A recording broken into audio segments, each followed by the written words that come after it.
Hello हाँ जी, नमस्कार, क्या हाल-चाल? कैसे हैं आप सभी लोग? मैं उमेश, आप सभी का वेद अकेडमी में बहुत-बहुत स्वागत करता हूँ। और आप सभी लोग जानते हैं, क्लास 6 का रिज़ल्ट आ गया है और जो-जो बच्चे सेलेक्ट हुए, उनको काफ़ी ज़्यादा कांग्रेचुलेशंस मिल रही है हर जगह से, माँ-बाप से, घर से, ताऊ से, चाचा से, बुआ से, फूफा से और टीचरों से भी मिल रही है। लेकिन वो कहते हैं ना कि एक तरफ जब इतने सारे बच्चे होते हैं तो भाई एक तरफ खुशी का भी माहौल होता है कुछ बच्चों का, लेकिन कुछ बच्चे ऐसे होते हैं जो उदास होते हैं। तो आज मैं यहाँ पर कोई आपको मोटिवेशन देने नहीं आया हूँ। मैं केवल उन बच्चों के बारे में बात करने के लिए आया हूँ कि जो बच्चे फेल हो गए, जिसके बारे में कोई भी बात नहीं कर रहा, कोई भी बात नहीं कर रहा क्योंकि हम इस दुनिया में रहते हैं, हम इस संसार में रहते हैं जहाँ पर केवल ये चीज़ देखी जाती है कि खुशी, केवल खुशी का महत्व देखा जाता है, लेकिन कोई ये नहीं देखता कि कोई बच्चा अगर फेल हुआ है तो वो कितना परेशान होगा। उसको अपने माँ-बाप से कितने ताने पड़ रहे होंगे या उसने इतनी मेहनत करी, लेकिन मेहनत करने के बावजूद भी वो कहीं न कहीं फेल हो गया। तो आज मैं उस चीज़ों के ऊपर आपसे बात करूँगा। ठीक है? तो सबसे यही लिखा हुआ है यहाँ पर कि जेएनवी 6 रिजल्ट आउट है, लेकिन बट क्या? बट उनके बारे में कोई बात नहीं कर रहा जो क्या हो गए हैं भैया, फेल हो गए हैं। जो क्या हो गए हैं, फेल हो गए हैं, एग्ज़ाम में पास नहीं हुए हैं। ठीक है? मैं आपको बता दूँ, मैं कई बार ये बातें बोलता भी हूँ, आपसे कहता भी हूँ कि एक एग्ज़ाम एक एग्ज़ाम के लिए आप जंग की तैयारी कर सकते हैं पूरी की पूरी। लेकिन ये नहीं पता कि वो जंग आप जीतेंगे या हारेंगे। ये ना आप जानते, ना मैं जानता। ये बात आपको भी पता है, साफ-सीधी सी बात है ये, ठीक है? और मैं हमेशा प्रैक्टिकल बातें करता हूँ, यानी कि जो जीवन पे आधारित होती हैं, कोई ऐसी बातें नहीं करूँगा लल्लू-पल्लू सी कि भैया तुम्हारी फीलिंग के साथ खेलूँ। क्योंकि मेरा एक ही मैं शिक्षक हूँ, तो मेरा यही काम होता है कि आपको सही मार्गदर्शन कराना और वो मैं हमेशा करूँगा। वो मैं हमेशा करूँगा, चाहे मैं खुद कितना गलत क्यों ना हो जाऊँ। लेकिन हमेशा आपको जो मेरे स्टूडेंट हैं, जो मेरे रसगुल्ले हैं, मेरे प्यारे पापा गैंग वाले बालक हैं, उनको हमेशा सही दर्शन कराने की बात करूँ। ठीक है?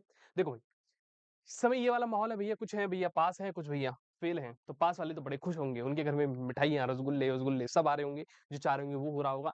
लेकिन कुछ बच्चे ऐसे होंगे जो फेल होंगे, जिनके बहुत कम अंक आए, जिन्होंने बहुत ज़्यादा मेहनत करी लेकिन अंक कम ला पाए, क्योंकि उसके पीछे बहुत सारे कारण थे। मैंने आपको एक सेपरेट वीडियो में बताया भी था कि भैया अच्छे अंक आए, लेकिन हम पास नहीं हो पाए, हम फेल हो गए फिर भी, ठीक है? तो उसके पीछे बहुत सारे रीज़न है यार, कि सीट्स कम हैं, कॉम्पिटिशन बहुत ज़्यादा था, ठीक है?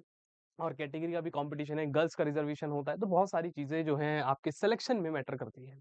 ठीक है भाई? अब देखो, ये है कि जिनका सिलेक्शन नहीं हुआ अब आगे क्या करें? तो मैं यही कहूँगा फेलियर नहीं है, अगर आप ये सोच रहे हैं कि आप फेल हो गए हैं तो आप फेलियर कहलाएँगे जीवन भर, नहीं बच्चे, ऐसा कुछ भी नहीं है।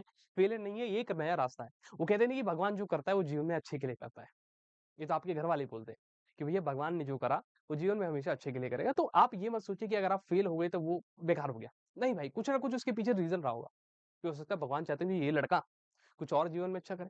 हो सकता है कि भैया आप जेएनवी में जाते और मान लो आपके साथ कुछ गलत हो जाए, तो भगवान ने पता है भगवान जी को कि भैया नहीं ऐसा नहीं होगा, तो इसलिए नहीं कराया उसका एडमिशन, ठीक है? बाकी कोई परेशान होने की बात नहीं है, ठीक है? देखो रिज़ल्ट आया और फिर दिल क्या हो गया ऐसे टूट गया, तो हिस्सों में बँट गया। क्योंकि मेरा देखो मेरा हमेशा ये कंसर्न रहता है, मैं एक टीचर हूँ, मैं एक अध्यापक हूँ, तो मेरा यही काम होता है कि जो बच्चे बिल्कुल डाउन हैं, जिनको पढ़ाई-लिखाई नहीं आती, उनको भी उठाकर बिल्कुल यहाँ तक लाना। लेकिन मुझे भी जब बुरा लगता है कि जब मैंने इतनी मेहनत करी, काफ़ी सारे बच्चों को पढ़ाया, आप लोगों ने देखी भी होंगी मैराथन काफ़ी अच्छे-अच्छे व्यूज़ आते थे, बच्चे बैठते थे, 1-1 हज़ार बालक बैठते थे उस मैराथन में लाइव। तो बुरा इस चीज़ का लगता है कि उनका नहीं हो पाया। जबकि मेरे मन में तो बड़ी खुशी होती है कि यार अगर 1000 बच्चा बैठा है ना, तो ये सब के सब सेलेक्ट हो जाएँ यार। क्योंकि एक टीचर की खुशी बस यही होती है कि यार उसका बालक सेलेक्ट हो जाए, इससे बढ़कर हमें कुछ भी नहीं चाहिए। मुझे तो कुछ भी नहीं चाहिए भाई। बस सब लोग सेलेक्ट हो जाते। लेकिन वो हर वही कहते हैं कि हर किसी का नहीं होता। देखो, आपने मेहनत की थी, सीधी-सी बात है। आपने सपना भी देखा था कि हम जेएनवी जाएँगे, लेकिन लिस्ट में नाम नहीं आया। ये दर्द सच है। ये दर्द जो है सच है और ये नॉर्मल भी रखना है और ये नॉर्मल भी है और ये होता भी है। जिसने मेहनत करी देखो पता है दर्द भी 2 तरीके के बच्चों को होता है यार।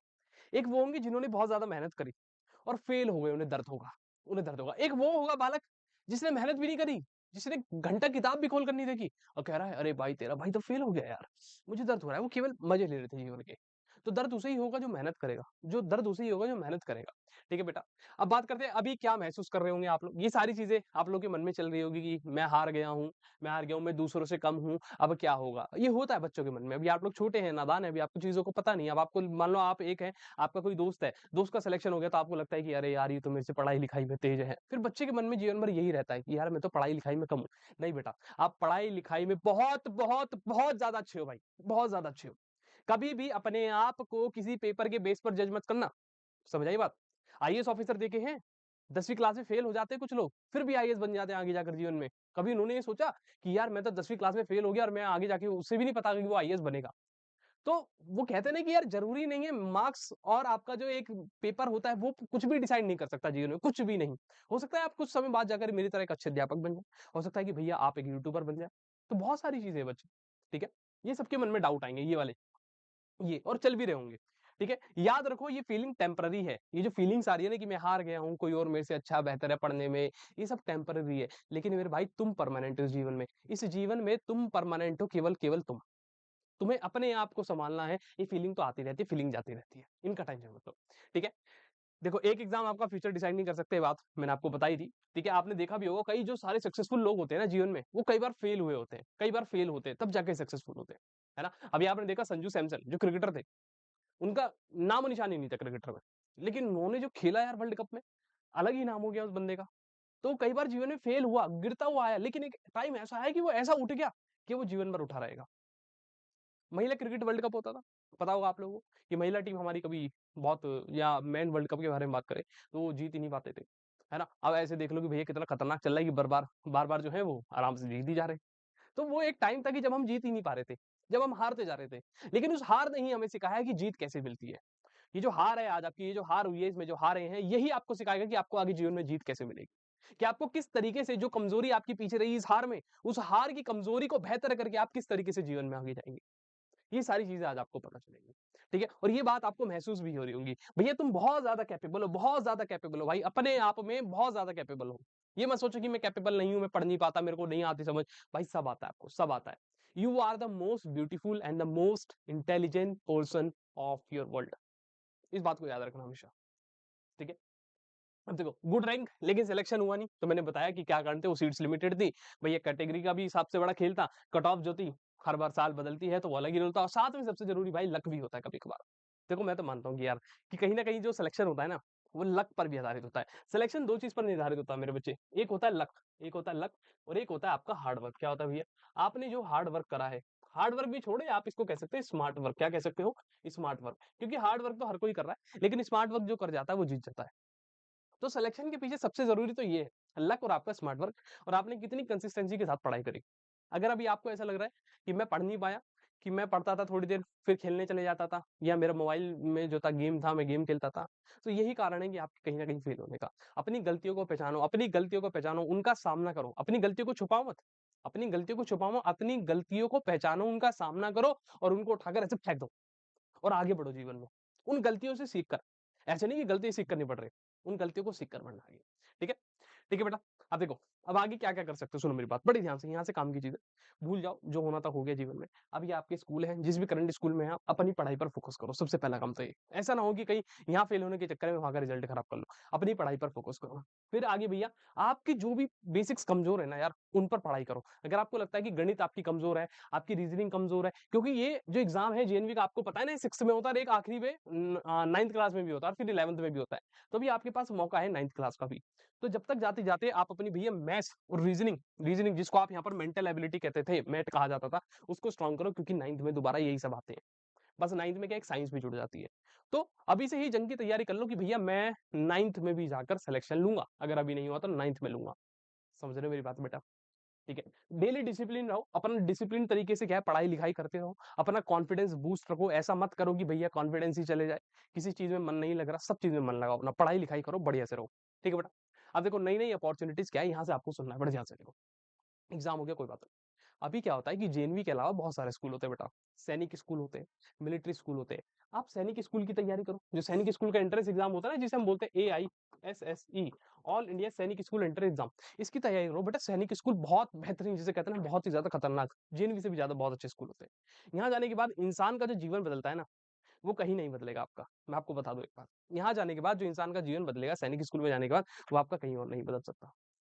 तो अगर अभी आपके पास समय है, मौका है, एक बार चेक करिए जब सैनिक स्कूल का आपका पूरा का पूरा करिकुलम रिलीज़ होगा, तो उसमें एक एलिजिबिलिटी होती है, कि इस क्लास का बच्चा दे सकता है, इतनी एज होनी चाहिए, आप अगर उसके लिए एलिजिबल हो, तो भाई सैनिक स्कूल की तैयारी करो।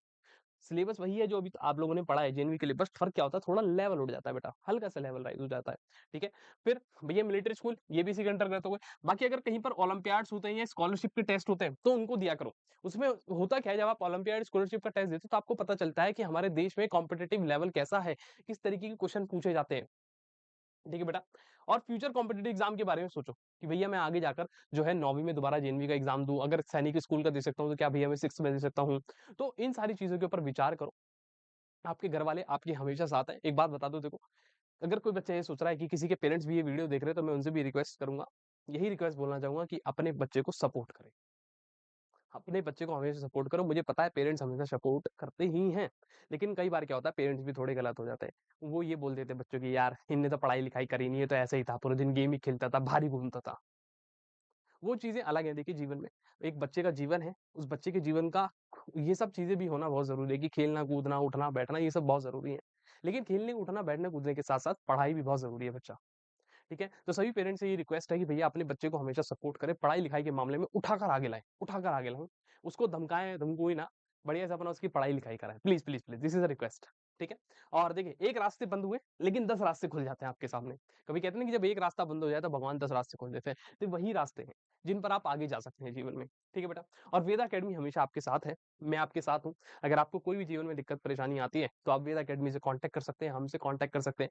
अगर हमारी टीम का एक नंबर आता है नीचे 9810 उनसे कह सकते हैं कि सर से बात करा दीजिए। अगर कहीं पर भी दिक्कत परेशानी आ रही है जीवन में, किसी भी तरीके की यार, मैं तो कहता हूँ किसी भी तरीके की, आप खुलकर मेरे से खुलकर जिसे कहते हैं ना, कोई टीचर कहे ना कहे, मैं ज़रूर बोलता हूँ, भाई आप खुल के मेरे से बात कर सकते हो। शर्माने की बिल्कुल भी कोशिश मत करना, बेहिचक बेहिचक अगर आपको लगता है कि सर मेरे साथ ये गलत हो रहा है, मेरे घरवाले मुझे डाँट रहे हैं, तो मेरे से बात कर लो।